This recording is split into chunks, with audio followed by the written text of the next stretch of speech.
संत नेहमी देवाच्या बद्दल कृतज्ञ राहतात, उलट उपकार मानतात देवाचे. जेने हा जीव दिला, ज्याने दान दिला, तयाचे करीन चिंतन.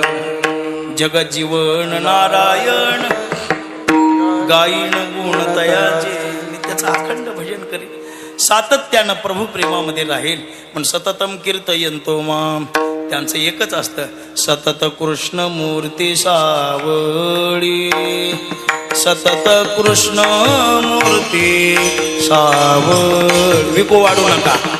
सतत कृष्ण मूर्ती सावळी.